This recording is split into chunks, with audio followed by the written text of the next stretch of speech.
راستہ ہے اہل بیت کے دامن سے متمسک ہو جانا۔ اگر اہل بیت کے دامن سے متمسک ہو گئے، پکڑ لیا، پھر امام حجر اسقلانی فرماتے آگے چل کر وہ رسی جو چند دھاگوں سے بنی ہے، ان دھاگوں کا نام، پہلے دھاگے کا نام علی ابن ابی طالب ہے اور لاسٹ کے دھاگے کا نام امام مہدی کے عسکری ہے۔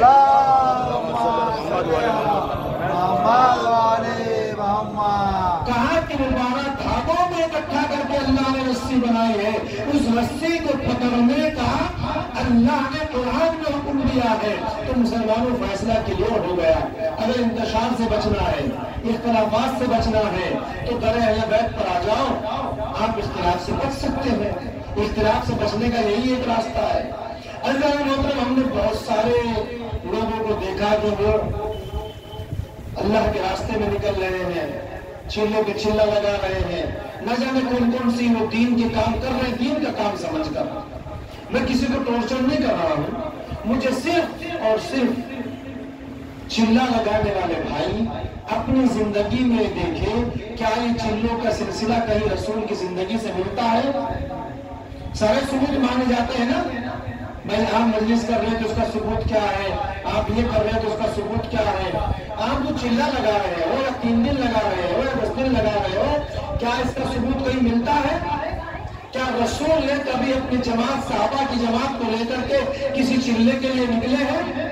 اس پر تو کوئی ثبوت نہیں مانگتا، کوئی ثبوت نہیں مانگتا، خاموشی کے ساتھ کر لیا جاتا ہے۔ عزیزان محترم، اگر جب ہم دیکھتے ہیں، تحقیق کرتے ہیں، میں نے پچھلی مجلس میں بھی آپ سے بیان کیا تھا کہ سارے مسلمان رسول کے پورے دین کو، جو رسول نے دین بتایا، اس کو ایک جگہ جمع ہو کر نہیں مان رہے ہیں۔ پھر میں اپنے الفاظ کو دہراتا ہوں، رسول کا لایا ہوا دین مسلمانوں نے اس طریقے سے نہیں مانا جس طرح رسول نے بتایا۔ ایک مثال دینا چاہوں گا، نماز جیسی عبادت رسول نے کیا بتائی؟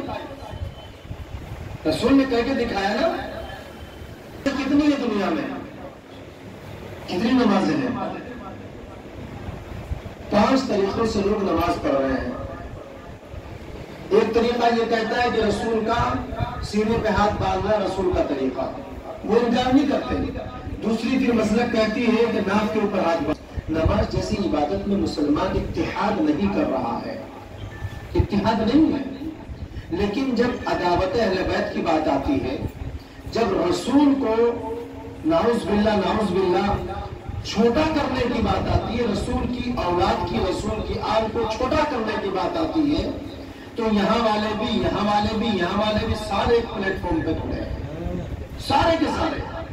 تو جب مخالف کلمہ پڑھنے کے بعد اہل بیت کو مٹانے کے لیے ایک پلیٹ فارم پر آ سکتے ہیں، تو ہم جتنے یہاں بیٹھے ہیں، ہم اہل بیت کے لیے ایک پلیٹ فارم پر کیوں نہیں آ سکتے؟ سبحان اللہ، ہم ایک پلیٹ فارم پہ کیوں نہیں آ سکتے؟ آج کتنے لوگ ہیں، محرم کا چاند دیکھا، انہوں نے کہا ہم کوئی نیا کام نہیں کریں گے، کوئی نیا کام نہیں کریں گے۔ لیکن ایک عالم آپ نے دیکھا ہوگا، آج مجھ سے کسی نے وہ سوال کیا اور میں نے ان کو الحمدللہ جواب بھی دیا، باہر سے تھے وہ۔ 2 سوال آج میرے پاس آئے۔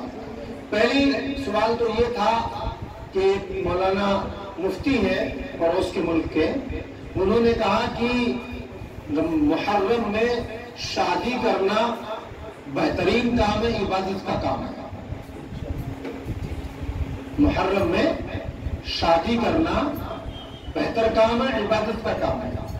پھر انہوں نے اس کی علت بیان کی، اس کا ریزن بیان کیا کہ دیکھیے سب سے بہترین اس کا فائدہ یہ ہے کہ محرم کے مہینے میں شادی حال بہت آسانی سے مل جاتے ہیں، بہت آسانی سے مل جاتے ہیں۔ ایمانداری سے بتائیے، کیا 1445 سال کے بعد آج تمہارے پاس کوئی